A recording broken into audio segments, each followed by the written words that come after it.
Welcome back. And IT, it's one of those scary things. We all have exposure to it all day, every day these days, and it terrifies us because, well, it just controls our lives these days. If it doesn't work, then we are in very, very deep trouble. And Matt Seeds from Inspired IT joins me. How are you, Matt? Yeah, very good, thank you. The whole movement of IT and the reliance on it these days, it's changed a lot in the last couple of years, where really, if your IT does go down, it pretty much brings you to a standstill, doesn't it? Yeah, it does. Yeah, I mean the whole business relies on IT nowadays. I mean it's changed a lot, and certainly over the last few years, where sort of technical abilities have changed with cloud solutions. Used to be sort of quite a straightforward approach with IT, but now there's so many elements and aspects that could go wrong, and things to put your business in as well.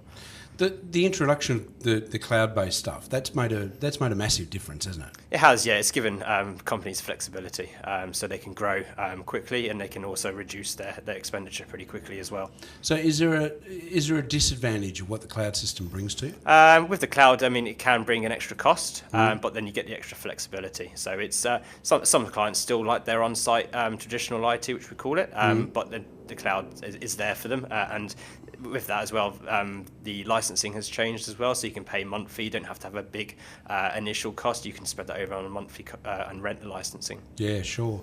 In terms of, I suppose, threats to things that can bring you to your knees, basically, with your IT. Yep. Obviously, there's more traditional thinking, things like power outages and that sort of stuff, and backup systems, which we've spoken to other people about backup systems, both in terms of power and data from that point of view.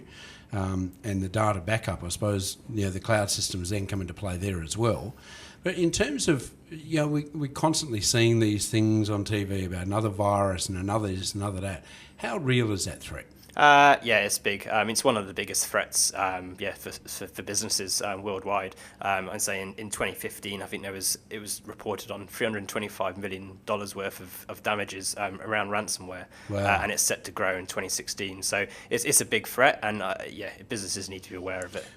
Why? Why is it a big threat? What causes it, and is it just bored kids, or how does it work? Well, it might be bored kids at home writing them, but it can ruin businesses. You could lose all your data.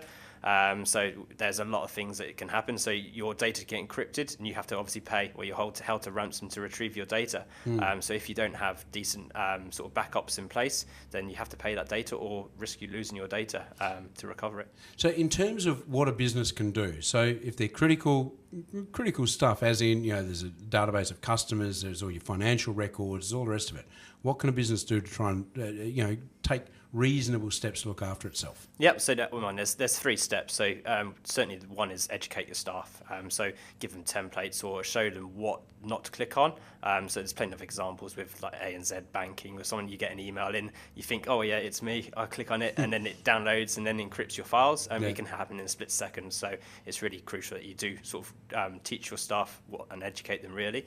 Number 2 is to Sorry, I've forgotten what I was going to do now. Have up-to-date antivirus and anti-spam. So make sure those are all up-to-date, and then also patch and regularly patch your machines and your software.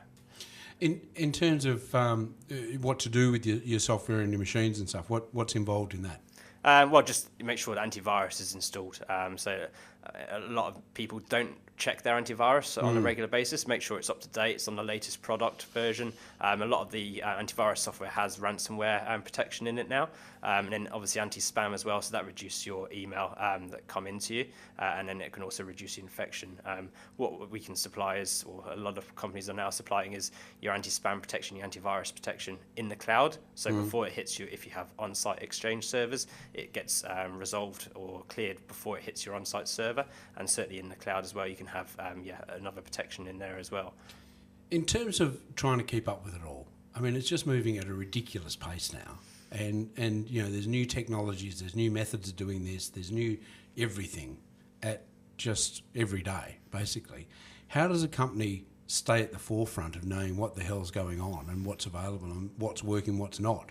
I think it's a hobby. You've got to really have an interest in it. If you didn't, then you wouldn't be able to keep up. I mean, it's so difficult to keep up, and I struggle to keep up. And it is a hobby. I follow it quite a lot. I follow a lot of trends, and I follow a lot of newsletters. And it's just having a keen interest and going to events and learning off people. It's not you're forever learning. I'm always forever taking exams and qualifications, and it's just it's a constant evolving machine. I mean, tomorrow it'll be completely different. But we have a lot of packages that are, I think are a good solution. We always partner with the best of breeds, so we always partner with the best packages that are out there, and then we provide those to our clients. What sort of typical clients would you have? What sort of businesses, if you had to profile them? The small, medium, larger? Certainly the small. I've grown up in the small business world. So ideally, I'd say our ideal client base is sub 20, and whether in the sort of professional services. So I love dealing with small clients and small business owners.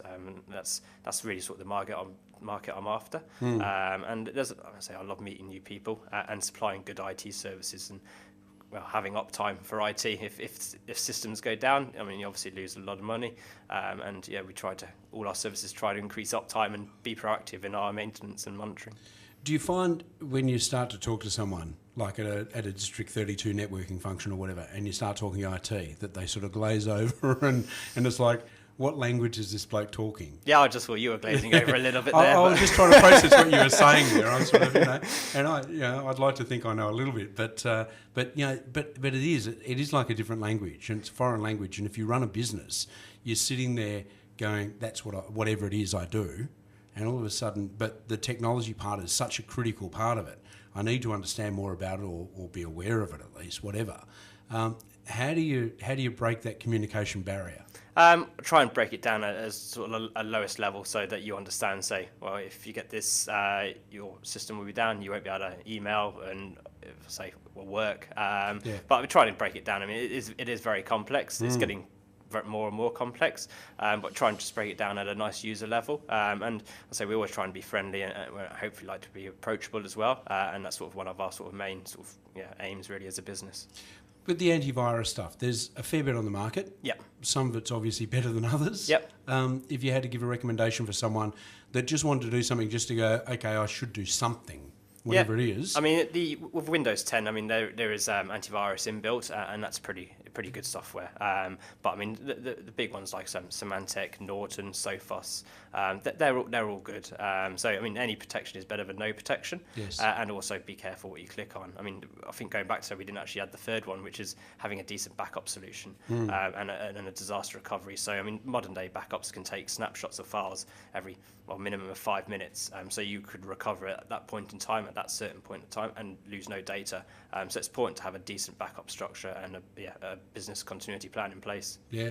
To contact you, and I'm sure lots of people, because everyone's relying on their computers and their systems and their backup and data and such, to talk to you about how to go about getting that sort of protection and putting those systems in place, what's the best way to contact you? Yeah, via phone. So it's 0861428221, or my email address is matt.seeds@inspired-it.com.au. Okay, go through that email address again, because the hyphen always throws people. Yeah, it does, yeah. It's matt, matt.seeds, SEEDS, @inspired-it.com.au. Excellent. Thanks for the information. No worries, thank you. Matt Seeds from Inspired IT, and if you run anything with data on it, and we all do, it might be worthwhile giving him a call or send an email and contact him and see if you can make sure you get a little bit of protection in there as well. And we'll be back with more very, very shortly.